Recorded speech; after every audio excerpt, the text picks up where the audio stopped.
ಹಿಂದೆ ನೋಡ್ರಿ ಲಾಭ ಅಂದ್ರೆ ಹಿಂಗೆ ನಾವು ಸ್ವಂತ ಗಾಡಿ ಓಡಿಸ್ತಿದ್ವಿ. ನಾವು ಈಗ ₹100 ದುಡ್ಕೊಂಬಂದೇವಿ ಅಂದ್ರೆ ಅದ್ರಾಗ 70-80 ರೂಪಾಯಿ ಖರ್ಚು ಆಗಿಬಿಡ್ತಿತ್ತು. ಒಂದು 20 ರೂಪಾಯಿದಾಗ ನಾವು ಏನೂ ಮಾಡೋಕೆ ಆಗ್ತಿದ್ದಿಲ್ಲ.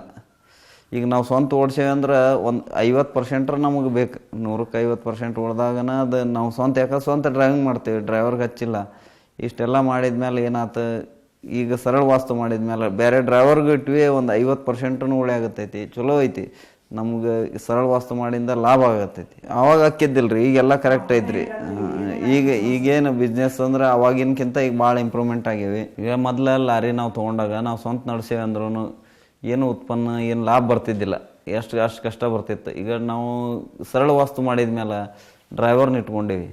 ಡ್ರೈವರ್ನ ಇಟ್ಕೊಂಡ್ರು ಮೊದಲಿನ ಆರ್ಥಿಕತೆಗೆ ಈಗಿನ ಭಾಳ ಡಿಫ್ರೆನ್ಸ್ ಐತಿ. ಈಗ ಏನ್ರಿಪ್ಪ ಅಂದ್ರೆ ಮೊದಲು ಬಿಸ್ನೆಸ್ಸೂ ಹಂಗೆ ಅಷ್ಟು ಕಷ್ಟ ಇತ್ತು. ನಾವು ಸ್ವಂತ ಓಡಿಸ್ತೇವೆ ಅಂದ್ರೂ ಯಾವುದೂ ದುಡಿಮೆ ಸಿಗ್ತಿದ್ದಿಲ್ಲ, ಮನೆ ಕಡೆ ಗಾಡಿ ನಿಲ್ಲಿಸ್ಕೊತಿದ್ವಿ. ಈಗ ಸರಳ ವಾಸ್ತು ಆದಮೇಲೆ ಏನೈತಿ, ದುಡಿಮೆ ಅದಾವೆ, ಗಾಡಿಗೆ ದುಡಿಮೆ ಅದಾವೆ, ಎಲ್ಲ ಕರೆಕ್ಟ್ ಮೇಂಟೈನ್ ಮಾಡ್ಕೊಂಡು ಹೊಂಟೀವಿ. ಮತ್ತು ಡ್ರೈವರ್ನ ಕೆಲಸಕ್ಕಂತೇಳಿ 2 ಡ್ರೈವರ್ನ ಇಟ್ಕೊಂಡೀವಿ. ಇಷ್ಟೆಲ್ಲ ಅನುಕೂಲ ಐತಿ. ಎಲ್ಲ ಸರಳ ವಾಸ್ತು ಮಾಡಿಸಿಂದ ನಮ್ಗೆ ಭಾಳ ಅನುಕೂಲ ಆಗೈತಿ.